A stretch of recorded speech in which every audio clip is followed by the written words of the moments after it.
Bismillah, walhamdulillah, wassalatu wassalamu ala rasulillah Sayyidina wa habibina wa syafi'ina wa maulana Muhammad wa ala alihi wa sahbihi ajma'in. Rabbi shrah li sadri wa yassir li amri wa hlul 'uqdatam min lisani yafqahu qawli, amma ba'd.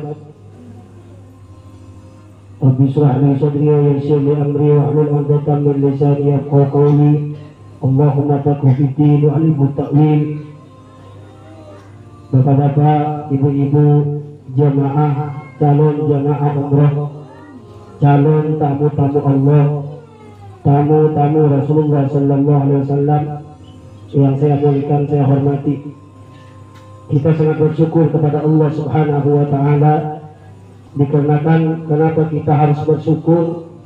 Yang pertama, kita masih diberikan tetap iman dan Islam, masih diberikan kesehatan oleh Allah. Yang kedua, yang lebih penting adalah, yang tak kalah pentingnya adalah kita termasuk insan-insan yang dipilih oleh Allah. Kenapa Pak disebut insan yang dipilih? Karena kita menuju tanah suci Mekah, tanah suci Madinah itu tidak semua orang bisa.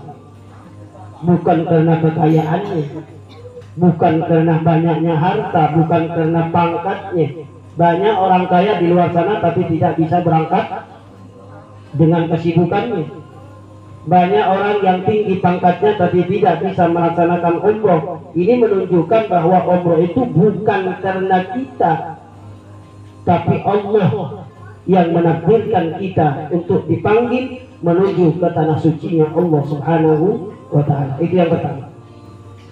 Maka dari ini kita sangat bersyukur kepada Allah. Kenapa? Mudah-mudahan kita yang dipilih ini menjadi insan yang diridhoi oleh Allah.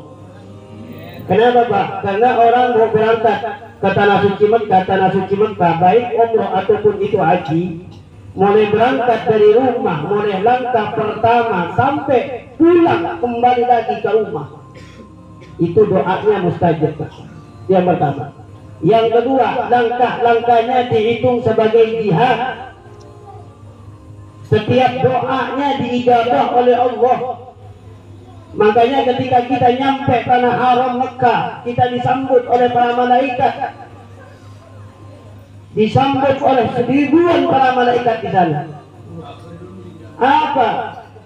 Kamu dipanggil oleh Allah membawa harta yang halal, yang dimakan halal, pakaiannya halal, maka Allah akan mempersiapkan tempat yang khusus, yang istimewa, yaitu merupakan tanah suci Mekah, yang dimana semua orang bisa nyampe ke sana, tapi tidak semua orang bisa menikmatinya. Ini yang perlu kita ketahui Pak. Yang kedua, yang perlu kita ketahui adalah kita ini dipanggil Pak, kita ini tamu. Ini yang perlu kita pahami. Kita ini tamu, karena kita tamu, maka tergantung tuan rumah. Kadang Pak, berapa banyak orang yang pingin, pokoknya nyampe sana saya hotel harus bagus, kamar harus rapi, tidak boleh ada kotor sedikit pun. Tapi terkadang nyampe sana, apa yang terjadi? Tidak sesuai dengan kita harapkan. Kadang-kadang yang tidak kita harapkan itu malah di sana mewah. Kenapa? Karena kita tamu tergantung tuan rumah. Ini yang terpenting Pak. Yang kedua, yang ketiga adalah, ayo kita berangkat kurang 5 hari lagi. Kita mantapkan niat hati kita.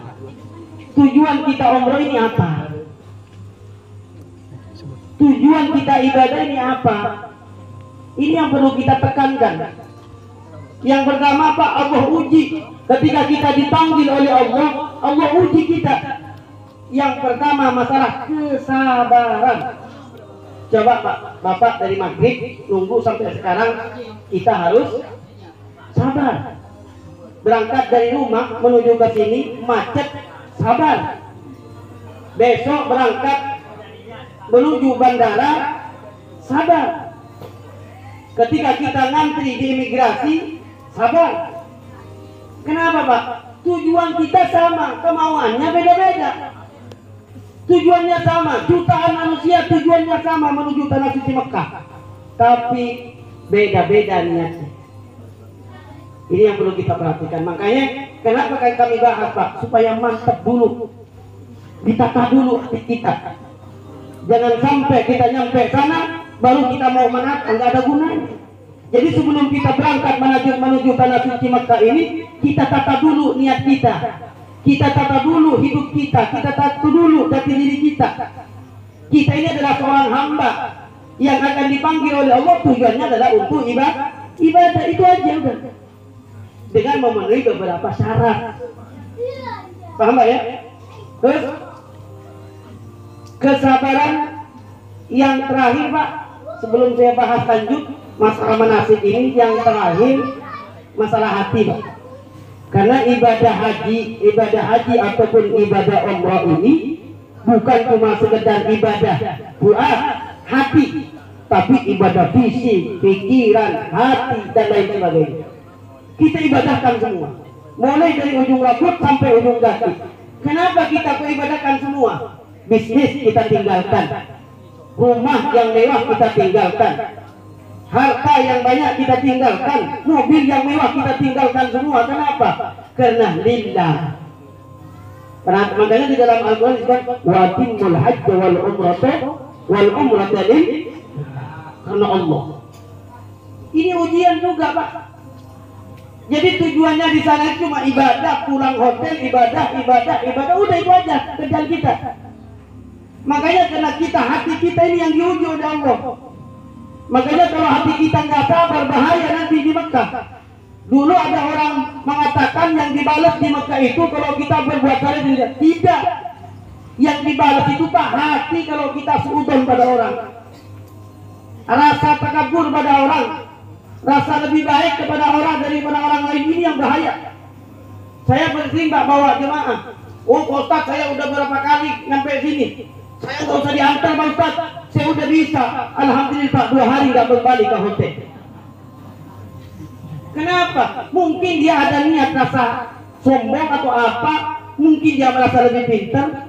Di sana itu, Pak, udah kita seakan-akan ini hanya seorang budak, seorang hamba yang suruh ke sana, yang suruh kemari, udah gitu aja kita. Paham ya? Artinya apa? Lepas semua urusan dunia, kita lepas semua. Nyampe sana itu kita lepas, bisnis kita lepas. Orang-orang yang, makanya, Pak, orang, Pak, berangkat haji ini, berangkat umroh ini beda dengan kita berangkat ke Hong Kong. Nggak ada gigit-gigitannya. Ada orang yang mau berangkat ke Hong Kong ngumpulin keluarganya, ada nggak? Paling cuma keluarga dalam doang. Tapi kalau kita berangkat beda, kita kumpulkan keluarga. Kenapa? Yang pertama, kita bersyukur kepada Allah. Yang kedua, Nabi bersabda, al-umratu ilal umrati kafaratul lima bainahuma. Umrah yang pertama dengan umrah berikutnya Allah ampuni dosanya. Yang dimaksud dosa di sini, dosa siapa? Dosa kita kepada Allah, bukan dosa kepada sesama manusia. Makanya ketika kita mau berangkat, kita kumpulkan keluar sana, pemilih tetangga kita kumpulkan, kita minta maaf supaya apa? Supaya kembali dari tanah suci Mekah betul-betul seperti bayi yang baru dilahirkan, tanpa noda dan tanpa dosa. Ini yang perlu kita perhatikan. Bapak-bapak yang rahmati Allah Subhanahu wa taala, kami tidak panjang lebar, insyaallah kami nanti teruskan masalah kepribadian nanti di Mekah bagaimana, kita harus bagaimana, di Madinah kita harus bagaimana, di perjalanan kita harus bagaimana. Insya Allah nanti kita akan bahas di Mekah, karena nanti di Mekah ini banyak pertemuan-pertemuan untuk saling mengingatkan antara satu dengan yang lain. Karena batin kita perlu makan juga. Dan bukan cuma, mohon maaf, lisan kita, mulut kita yang makan nanti di hotel, tapi hati kita, batin kita perlu makan juga. Supaya apa? Supaya kita betul-betul khusyuk, tawadu, kita ibadah di sana, di tanah suci Mekah dan di tanah suci Madinah.